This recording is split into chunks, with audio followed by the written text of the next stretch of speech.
50 మందికి తెలియజేయడం ఏమనగా పెదరాయుడు గారి కుమారుడు ఆయన తన ఇంట్లో పనిచేసే కాముడు కూతురుపై మానభంగ ప్రయత్నం చేసినందున రచ్చబండ దగ్గర తీర్మానం చేయబడింది.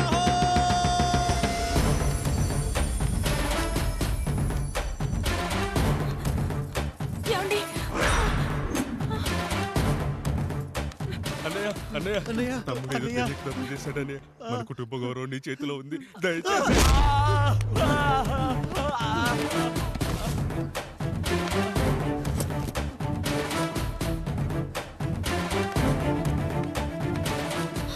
అయ్యా అయ్యా, తీర్పిచ్చే ముందు ఒక్కసారి ఆలోచించండి అయ్యా. ఎంతైనా మనింటి బిడ్డయ్యా. అవునయ్యా, అన్యాయం జరిగింది మా బిడ్డకి. చిన్నబాబు ఏదో చిన్న తప్పు చేశాడని. మనుషుల్లో 2 రకాలు. ఒకడు రోడ్డు మీద వెళ్తూ పొరపాటున పేడను తొక్కింది పేడ అని తెలుసుకొని నీటుగా వెళ్లి కడుక్కుంటాడు, వాడు ఉత్తముడు. ఇంకొకడు అదే పేడను తొక్కి రోడంతా బరబరా గీసి పరిసరాలను అపవిత్రం చేసి అప్పుడెళ్ళి కడుక్కుంటాడు. అలాంటి నీచుడు నా కొడుకు. నేను 3వ రకం. తొక్కింది పేడ అని తెలిసి కూడా దాని వేలుతో తీసుకొని ముక్కుతో వాసన చూసి ఆ దుర్వాసన భరించి కడగాల్సింది చెప్పు కాదు, కడగాల్సింది పేడ అని తీర్పిచ్చేవాడే ఈ రాయుడు.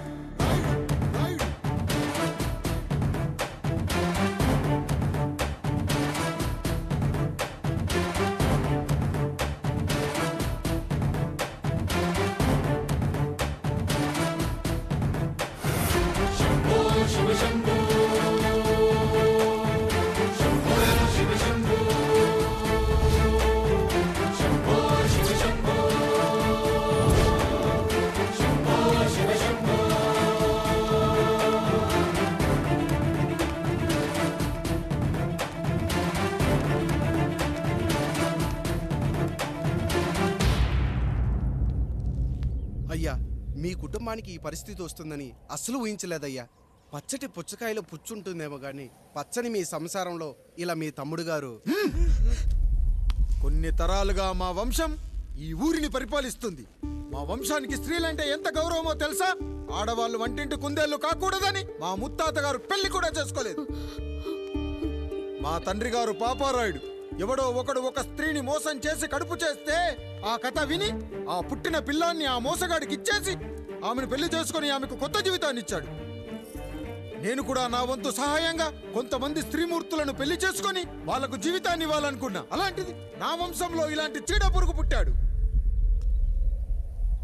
నా తమ్ముళ్లాంటి కాముడు మా పనోడు వాడి కూతురుపై అత్యాచారం చేయబోయాడు. ఒక్కసారి నీ చెప్పేది వినండి. నీచుడా, ఈ రాయుడిచ్చే తీర్పును ఆపే శక్తి ఎవరికీ లేదు.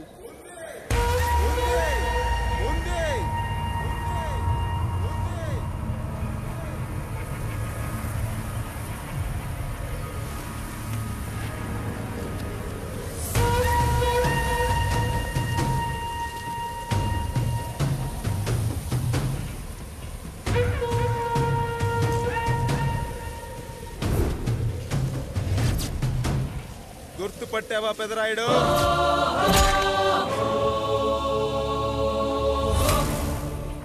నా తండ్రిని చంపిన నీ తండ్రిని చంపా. ఇప్పుడు ఆయన కొడుకుగా నీ అంతు చూడటానికి వచ్చాను. ఊరికి నీతులు చెప్పే నీ భాగవతం బయట పెట్టడానికి ఏ శక్తి నిన్ను ఆపబోతుందో చూపెట్టడానికి అసలు సిసలైన మగాడు అడుగు పెట్టబోతున్నాడు. ఎవడిని చూడాలంటే మీ నవరంధ్రాలు కళ్ళుగా మారాలో వాడు రాబోతున్నాడు.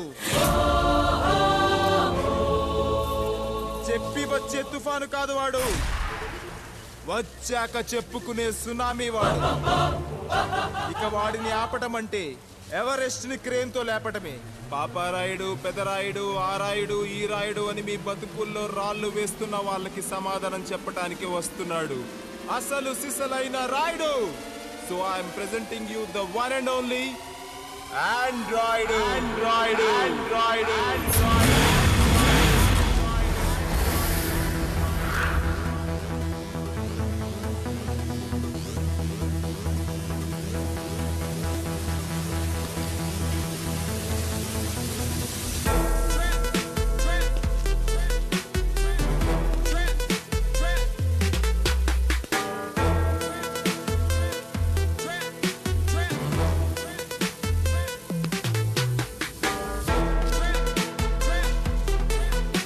ఆండ్రాయిడ్.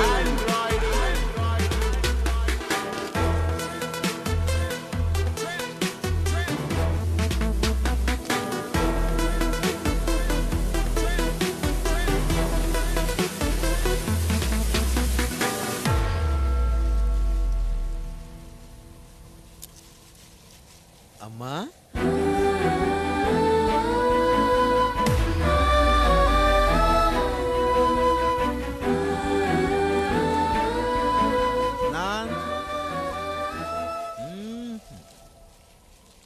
నాన్న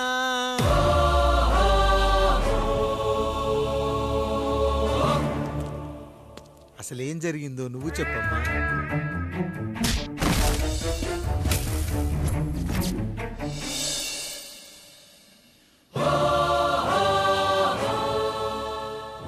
ఏరా పెదరాయుడు, త్రికాలాత్రక ఓరి ఓరోరి ఆపరాని ఉన్మత్త గార్తాబారవాలు ఎంత మర్వెత్తిచ్చినను మరపునకు రాక హృదయశావిల్యమానములైన నీ మదోన్మాద అపరాధం నా మనోవితలమును రయ్యలు చేయుచున్నవే.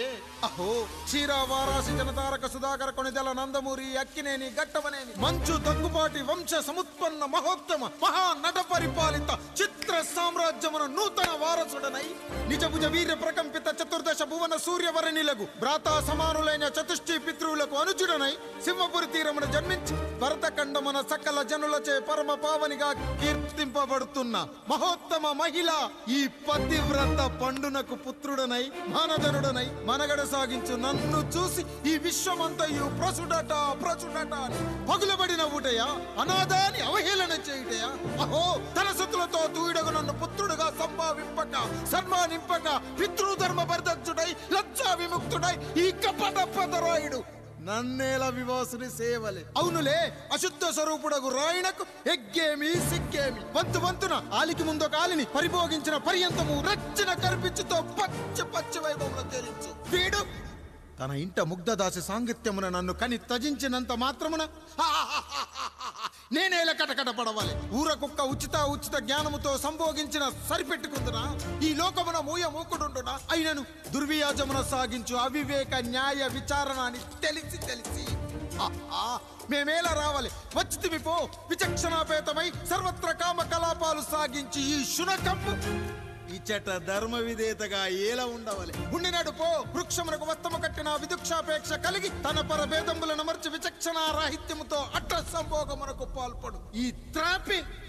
ఉన్న చోట మా మాతృమూర్తి ఏలా ఉండవాలి. ఉండినది పో సజీవ భూచర మేష గోప సారూప్య మానవ సంచారిక విధానమున కాలవాలమగు ఈ గ్రామమున మేమేలా కాలు మోపవాలి. మోపితిమి పో సకల రాజాను కోటిర కోటి సంక్షిప్త రత్నప్రభ నీరాజితంబగు మా పాద పద్మములేల అపభ్రమణం చెందవాలి. ప్రతీకారేచ్ఛతో గ్రామమున పాదం మోపిన మమ్మలను ఈ గ్రామ సింహముతో సమరూపిణి అని అనుమానించి అసలితని జన్మరహస్యమేమన్నా జుగుప్సాభావంతో ఈ జనుల కల్లేలా చూడవాలి, నోరేలా వాగవాలి, చెవులేలా వినవాలి. ఆ విధి హతవిధి ఆ జన్మ శత్రువు ఏనని అనుమానించుచునే అరుదించిన మమ్మ అవమాన బడబానా జ్వాలలు దగ్ధమునర్చుచున్నవమ్మా. విముకుని సుముకుని చేసి మమితకు విజయము చేయించిన నీ విజ్ఞాన విశేష విధాదిత్యములు ఏమైనవి తల్లి. రాయుడు కృతావమాన మానసుడనై మానాదిమాన వర్ధితుడనై మర్యాదాపూర్వకముగా మనుటయా లేక ఈ నా జన్మకారకుడైన ఈ నిరక్షర కుక్షుని క్షమించి వదిలేయుట ఇచ్చి కామాంధ వృద్ధులపై పగ సాధించలేమన్న మహోపేక్ష మా పైన వేరొకటియా. ఇప్పుడు ఏది కర్తవ్యం మనుటయా వీడందు చూసుటయా. రాయుడు నీకు క్షమాభిక్ష పెట్టుటకు మా అంతర్కరణం అంగీకరించుటలేదే.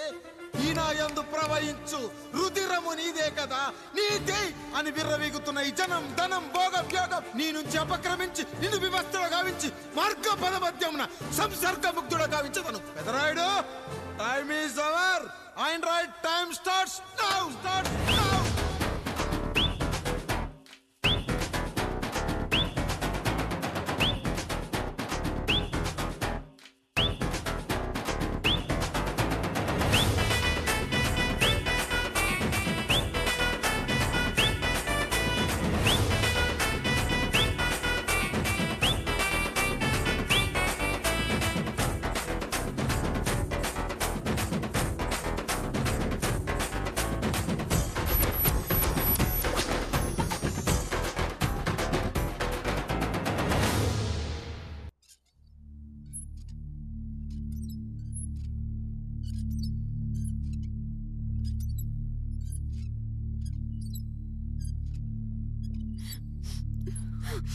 జానకి ఇంకెక్కడుంది? అక్క వెళ్ళిపోయిందండి. పాలక పాలేరుతో అండి. వెళ్లే ముందు ఉత్తరం రాసిచ్చింది, చదవమంటారా? ఏముంది అక్కడ చదవడానికి? మీ మనసులో చాలా మంది ఆడవాళ్ళకి ఖాళీ ఉందేమో కానీ బెడ్రూమ్ లో మంచంలో మట్టికి ఖాళీ లేదండి, అందుకే పోతున్నా అని రాసుంటది. అంతేనా? వదినా నువ్వుండు. ఉమ్మా అమ్మా, ఎంత పరువు తక్కువ, ఎంత పరువు తక్కువ! ఎవరి గదులో వాళ్ళు తలుపులేసుకోమని కేకలేశారు, మరిది గారు చెయ్యేశారని తరిమేశారు. పరువు ప్రతిష్ట మన ఇంటికేసిన సొన్నం అన్నారు. తీరా చూస్తే పని మంచితో సరసం, సంతానం.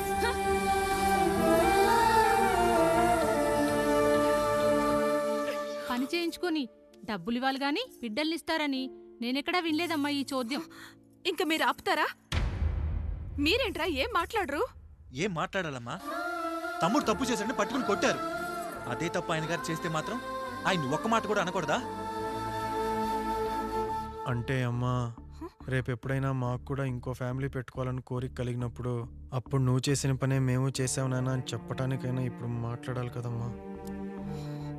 కావాలనుకున్నప్పుడల్లా అమ్మని తెచ్చుకున్న ఆయనకి తమ్ముడికో ఆడతోడు కావాలని తెలీదా? రోజు బట్టలపి స్నానం చేస్తాడు కదా. తమ్ముడు బాగా ఎదిగాడని అర్థం కాలేదా? పని మనిషితో ఆయన చేస్తే శృంగారం, ఆవిడ కూతురుతో నేను చేస్తే వ్యభిచారమా?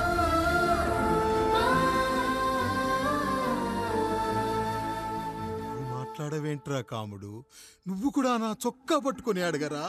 బాబుగారు అడగరా? అడుగు. నా భార్యకు పుట్టిన బిడ్డ నీ పోలికలతో పుట్టాడు, ఏం చేసావని అడగరా? బాబుగారు అడుగు. ఏమడగమంటారు బాబుగారు? నాకు మీ తమ్ముళ్ళకున్నంత జ్ఞానం లేదు. మా ఇంట్లో ఉండేది నలుగురు, కానీ బాత్రూంలో ఉండేది సబ్బు బిళ్ళ ఒక్కటే. నేను స్నానం చేసిన తర్వాత నా భార్య కూడా ఆ సబ్బుతోనే స్నానం చేస్తుంది. నా భార్య ముట్టుకుందని సబ్బు బిళ్ళ మీద కోపడతామా? ఆ బిళ్ళ కరిగే వరకు, మా మురికి వదిలే వరకు మీరేనయ్యా మా సబ్బు బిళ్ళ. మీ గేదెల్ని కడిగితే తప్పులేని నా పెళ్ళాం చేతులు మిమ్మల్ని ముట్టుకుంటే మాత్రం తప్పుంటున్నారే. వీళ్ళ ఉద్దేశంలో మీరు మీరు పశువు కంటే హీనమనా?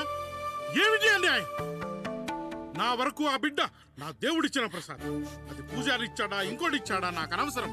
అయినా పూజారి పొంగలి పెట్టకపోతే దేవుడి మీద కోపం ఎందుకయ్యా? ఏమో, మా కోసం చెమట చిందించి పనిచేసే ఈ కాముడికి నేను చెమటోడ్చి ఒక బిడ్డను ప్రసాదిద్దామని మీరు అనుకున్నారేమో. ఇందులో కూడా నా మంచే కదయ్యా మీరు ఆశించారు. కానీ వీళ్ళు మీ ఔన్నత్యాన్ని ఎప్పటికీ అర్థం చేసుకోలేరయ్యా, అర్థం చేసుకోలేరు.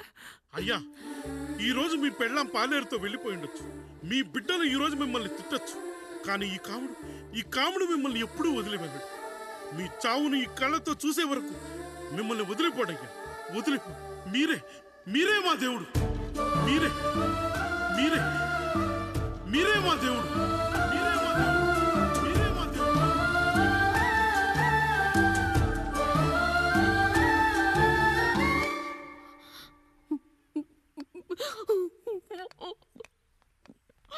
చిన్నయ్య కాఫీ. చిన్నయ్య కాదు, చిన్నోడు. నేను మీ అక్క కొడుకును. నువ్వెందుకు ఏడుస్తున్నావమ్మా? చిన్నోడా, పెద్దయ్య గురించి అలా మాట్లాడకయ్యా. పెద్ద మనిషి డబ్బుంటే గుడి కట్టాలి, బడి కట్టాలి. వెళ్ళిన చోటల్లా కనిపించిన దానికల్లా బిడ్డలు నెచ్చుకుంటూ పోరు. ప్రతి ఊళ్ళో చెట్లు నాటించడానికి వాడేమన్నా అశోకుడా? గుప్పెడంత ఉల్లిని కోస్తేనే కన్నీళ్ళు వస్తాయి. బారెడంత నా తల్లి మనస్సు కోసాడు.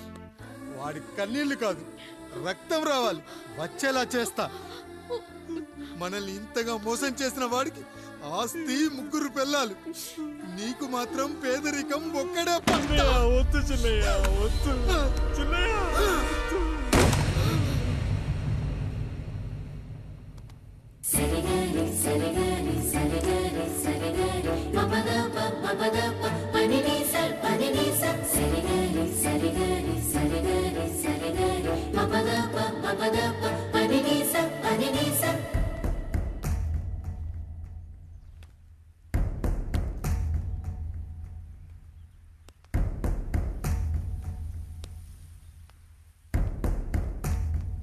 నాన్న,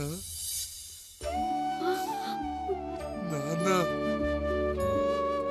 బాబుగారు, బాబుగారు కాదు నాన్న, నేను నీ బాబు నాన్న. మీరు మా పెద్దయ్య బిడ్డ కదయ్యా. కష్టపడి రైతు దుక్కి దున్ని కోత కోస్తే విత్తనాల ఫ్యాక్టరీ వాడొచ్చి ఈ పంట నాది అంటే ఒప్పుకుంటావా నానా? ఈ భూమి నీది, ఈ పంట నీది. నేను నీ బిడ్డను నానా, నీ బిడ్డను. కానీ ఆ రూపం, ఈ ముఖం ఒక్కటే వాడిది నాన్న. కింద బాడి చూడు, ఇద్దరం ఒకేలా లేవు. నేను నీ బిడ్డను నాన్న. బాబు, నాన్న, బాబు, నాన్న, ఒక్కసారి నన్ను ఎత్తుకో నాన్న.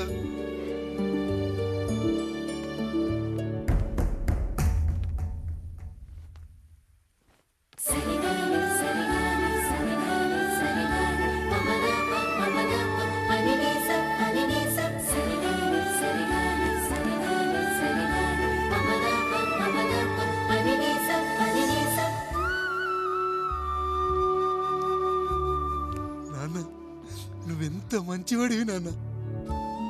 ఒకడు వాడిన టూత్ బ్రష్నే ఎవ్వడూ చేత్తో పట్టుకోడు. అలాంటిది నువ్వు నోట్లో పెట్టుకుని తిరుగుతున్నావు. అమ్మ ఎంత అదృష్టవంతురాలు నాన్న, ఎంత అదృష్టవంతురాలు. చాలు బాబు, ఇది చాలు. చాలదు నాన్న. ఆ రాయుడు లెక్కేంటో తేలుస్తా. మన కుటుంబాన్ని ఇంత క్షోభ పెట్టిన ఆ రాయుడిని వదలనానా, వదలా. వాడంతేదో చూస్తా.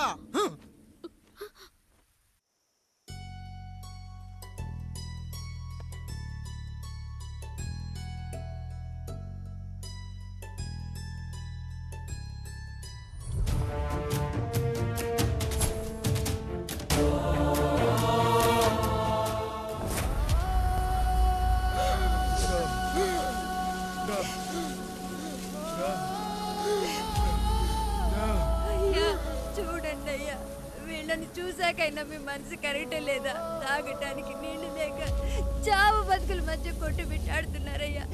పచ్చగా ఉండే ఈ ప్రాంతానికి ఏం దిష్టి తగిలిందో ఏమో. భూమిలోనే కాదు, మా కళ్ళల్లో కూడా నీరు ఇంకిపోయేలా చేశాడా దేవుడు. ఈ కంట మీ చేతుల్లోనే ఉందయ్యా. చూడమ్మా, వర్షాలు లేక కరువుతో రాష్ట్రం కష్టాన్ని కూడా అరువు తెచ్చుకుని బతుకుతుంది. నా కాళ్ళ మీద పడితే ఏమీ రాదు, పైనుండి వర్షం పడాలి. అయ్యా మినిస్టర్ గారు, మీరైనా ఏదో ఒకటి చెయ్యండి అయ్యా. నేనేం చేయనమ్మా, ఇక దేవుడే మిమ్మల్ని కాపాడాలి. ఎవడొస్తాడో మిమ్మల్ని కాపాడడానికి. ఎన్నాళ్ళు అడుగుతారా ఎవడొస్తాడు, ఎప్పుడొస్తాడు, ఎక్కడి నుంచి వస్తాడు అని? పేదవాడికి కష్టం వచ్చినప్పుడల్లా ఇదే మాట. 70 ఏళ్లుగా హీరో రావాల్సి వచ్చినప్పుడల్లా ఇదే మాట. ఇంకా ఎన్నెళ్ళు అడుగుతారా? ఎవడొస్తాడే మిమ్మల్ని కాపాడడానికని మీరు మమ్మల్ని అడగటం, వస్తాడ్రా అని మేము మీకు చెప్పటం. అయినా సరే మళ్ళీ మీకోసం ఇంకోసారి చెప్తున్నాను, వస్తాడు.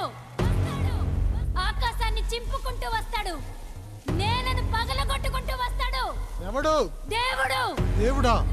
రాయికి వరమిచ్చిన రాముడు దేవుడైతే, ద్రౌపదికి చీరిచ్చిన కృష్ణుడు దేవుడైతే, ఈ ఊరికి ఆయనే దేవుడు. ఆ దేవుడికి ఇంకో పేరే రాయుడు, పాపారాయుడు. పాపారాయుడు.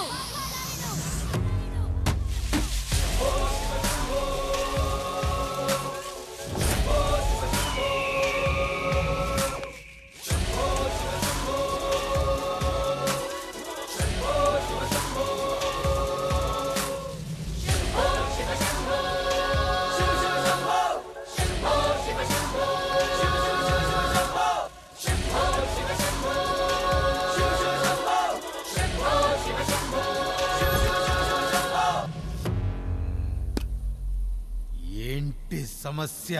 అయ్యా, ఊరికి కరువు వచ్చిందయ్యా. అదిగో ఆ నలుగురు దాహంతో చనిపోతున్నారయ్యా.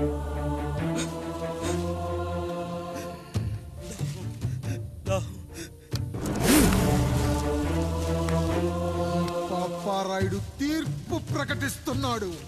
ఈ గ్రామం ఇంతకు ముందెప్పుడు ఎదురవ్వని సమస్య. అందుకే ఈ సమస్యని నా సర్వేంద్రియాలను కేంద్రీకరించి, నవరంధ్రాలను బిగించి ఆలోచించి ఈ నా తీర్పు ప్రకటిస్తున్నాను. దాహంతో అలమటిస్తున్న ఆ నలుగురికి వెంటనే బావులు తవ్వించి వాళ్లకు నీళ్ళివ్వండి. అంత సమయం లేదయ్యా. మరో 5 నిమిషాల్లో వారి చేత నీళ్లు తాగించిపోతే చచ్చిపోతారయ్యా. పూజారి, వారి మరేంటిప్పుడు దీనికి పరిష్కారం? నృత్యం. సంగీతానికి శిలలు, నృత్యానికి మేఘాలు కరుగుతాయని శాస్త్రం చెబుతుంది. ఆ నాట్యానికి ఆకాశం కరిగి వెంటనే వర్షం పడాలి. అందుకు ఆ నటరాజైన శివుడే మార్గం చూపించాలి.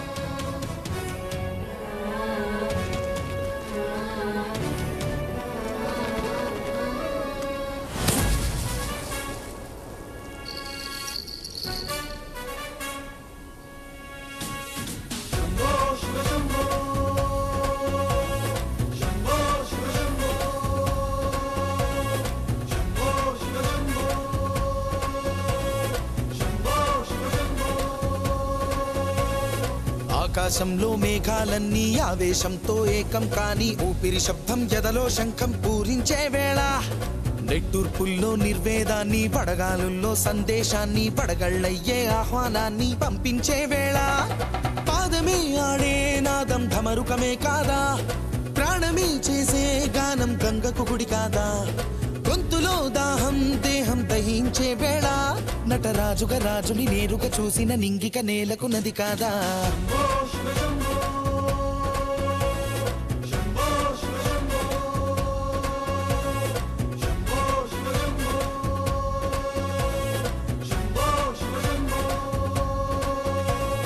నిమిషం విషమైతే గళమే సిద్ధం అని చెప్పే శివతత్వమే వేషం వేయించే నాట్యం చేయిస్తే మేఘం పులకించదా ఊరికే బాధే మోసే రాజే కాటంటూ ఊరికై యుద్ధం చేసే శక్తి ఉందంటూ మండిన హోమంలో నా సమిధే తానంటూ తన దేహమే మబ్బుగా స్వేదమే బానగ గొంతులు నేరుగా తడిపేనా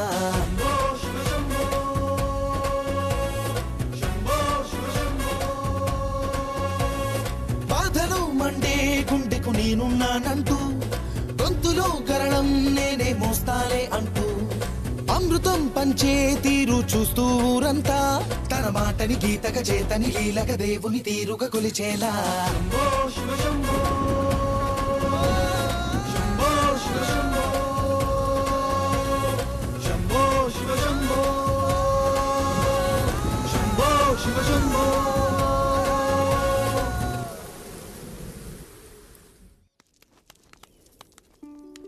అయ్యా దేవుడిచ్చిన ప్రసాదం అనుకుని నలుగురిని కన్నాను ముగ్గురికి పెళ్లి చేయగలిగానయ్యా ఈ ఊరు ఏమిచ్చినా మీరు తీసుకుంటారు కదయ్యా ఇది మిగిలిపోయింది తమరే ఏదో ఒకటి చెయ్యండి అయ్యా అయ్యా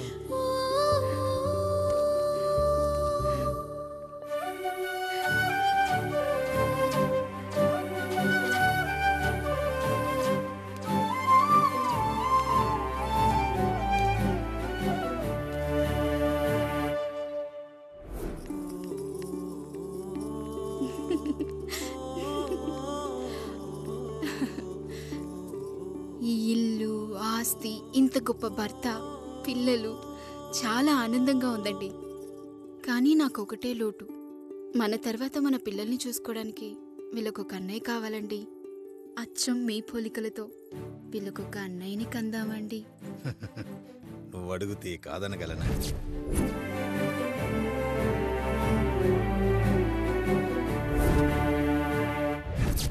నానా రాయుడెక్కడా ఇప్పుడే వస్తున్నాను నాన్న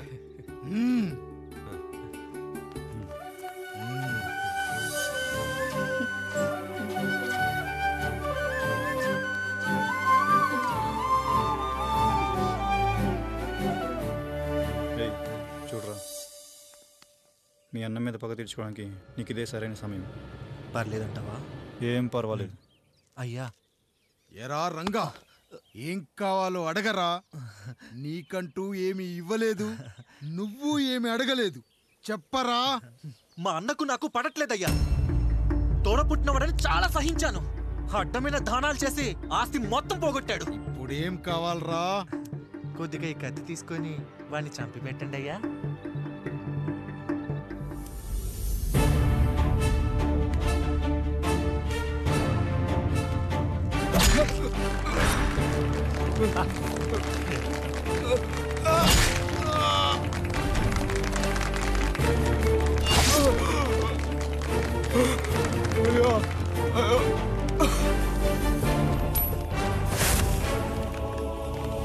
రేయ్ నాయుడు, అన్యాయంగా మా నాన్నని చంపేశావు.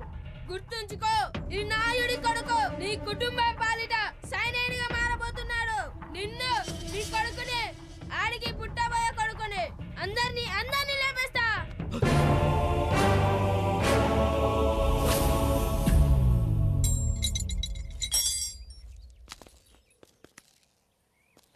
ఏం జరిగింది? మీరు హత్య చేసినట్టు ఇప్పుడే సమాచారం అందింది.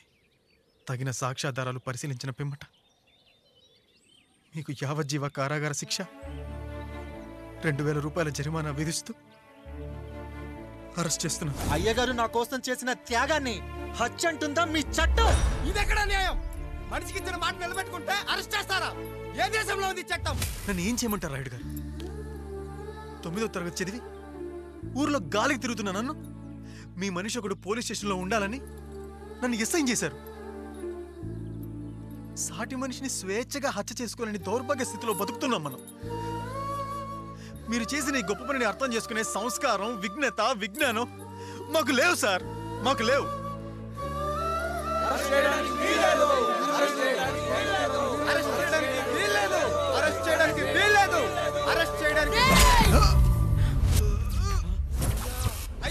నాయుడు గారు,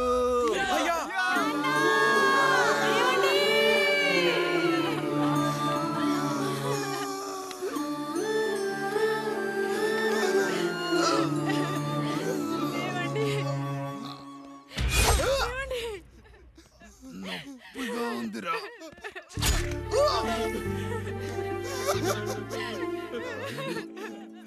సుధా, నేను లేకుండా ఎలా ఉండగలను? పర్వాలేదండి, బిడ్డలతో నేను ఉండిపోతాను.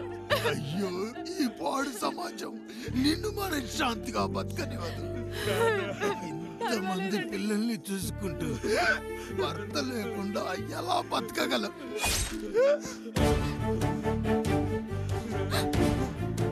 వద్దండి.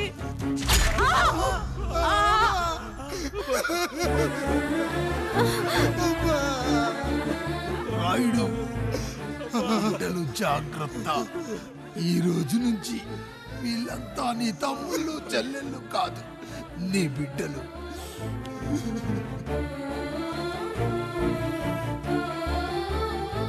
ఎక్కడికి వెళ్ళనురా. నీ కష్టం వస్తే ఒక్కసారి నాన్న అని పిలవరా. ఆ సమాధిలోంచి అయినా లేచొస్తా. అయ్యో